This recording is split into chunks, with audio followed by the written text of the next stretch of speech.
De l'Évangile de Jésus-Christ selon saint Marc, chapitre 1, versets 29 à 39. En ce temps-là, aussitôt sortis de la synagogue de Capharnaüm, Jésus et ses disciples allèrent avec Jacques et Jean dans la maison de Simon et d'André. Or, la belle-mère de Simon était au lit, elle avait de la fièvre. Aussitôt, on parla à Jésus de la malade. Jésus s'approcha, la saisit par la main et la fit lever. La fièvre la quitta et elle les servait. Le soir venu, après le coucher du soleil, on lui amenait tous ceux qui étaient atteints d'un mal ou possédés par des démons. La ville entière se pressait à la porte. Il guérit beaucoup de gens atteints de toutes sortes de maladies et il expulsa beaucoup de démons. Il empêchait les démons de parler, parce qu'ils savaient, eux, qui il était. Le lendemain, Jésus se leva, bien avant l'aube. Il sortit et se rendit dans un endroit désert, et là il priait. Simon et ceux qui étaient avec lui partirent à sa recherche. Ils le trouvent et lui disent « Tout le monde te cherche ». Jésus leur dit « Allons ailleurs, dans les villages voisins, afin que là aussi je proclame l'Évangile, car c'est pour cela que je suis sorti. » Et il parcourut toute la Galilée, proclamant l'Évangile dans leur synagogue et expulsant les démons.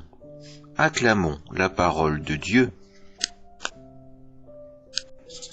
Les lectures de ce dimanche s'ouvrent avec ce passage du livre de Job. Ce livre nous semble toujours familier, et malgré tout, son histoire nous interpelle toujours. En effet, elle nous semble proche de nous. Un homme qui était comblé de bienfaits par le Seigneur, et qui tout à coup perd tout, sa richesse, ses enfants et même sa santé. Pourtant, Job n'a jamais voulu offenser le Dieu d'Israël, bien au contraire.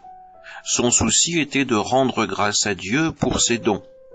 Job était conscient que sa situation n'était pas due à ses seules forces, ses seuls efforts, mais reposait en grande partie sur la bonté de Dieu.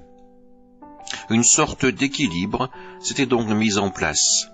À la bonté de son Dieu, Job répondait par l'action de grâce. Mais une entité était agacée par cela, et le diable vint trouver Dieu.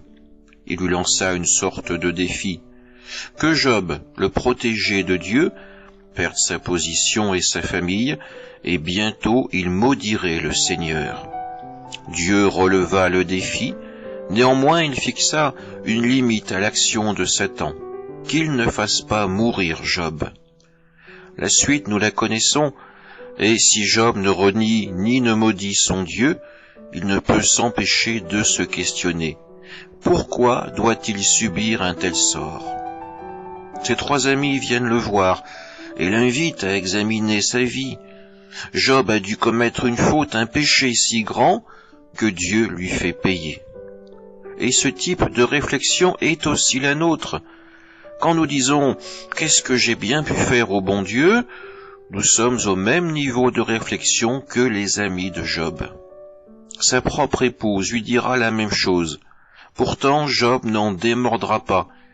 Il explique sa douleur et son incompréhension, mais jamais ne condamnera Dieu.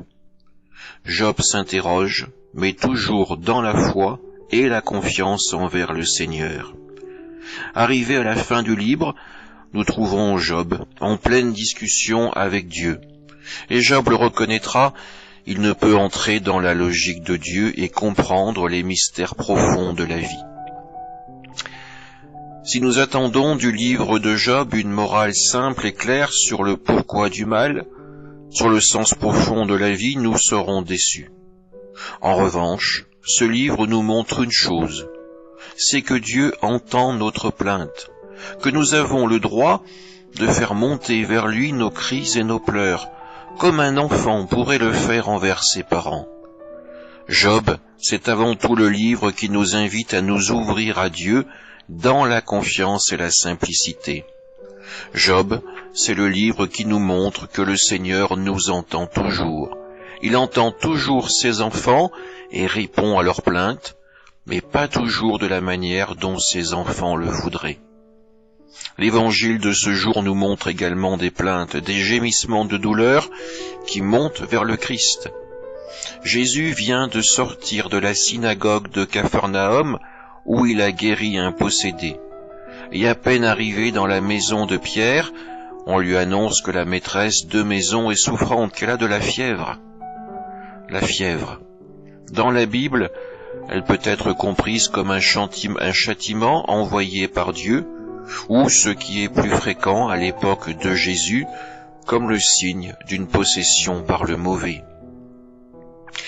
Jésus ne posera pas de grands signes, il ne prononcera pas une parole, mais il lui prendra la main pour la relever.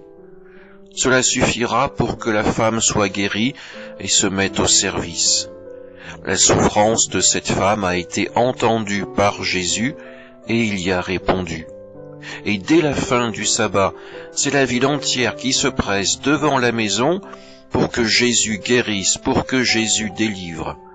Encore une fois, la miséricorde de Dieu sera accordée et les malades libérés. Finalement, ces textes nous paraissent assez basiques, presque sans intérêt.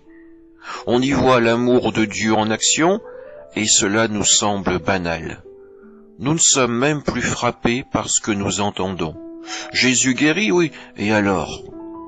Notre cœur est-il devenu si dur, si insensible, que nous ne sommes même plus touchés par cette grâce qui se donne gratuitement? Sommes-nous devenus si égoïstes que nous n'éprouvons plus rien quand nous entendons que la ville entière se mobilise pour emmener les malades vers Jésus? Bientôt nous entrerons dans le temps du carême et celui de ses résolutions. Peut-être que nous pourrions demander à Dieu la grâce d'être plus sensibles à la détresse de ceux qui nous entourent, sans les juger, à l'inverse des amis de Job, et surtout d'avoir aussi le courage de les emmener vers Jésus pour qu'ils obtiennent le secours dans leurs épreuves. Amen.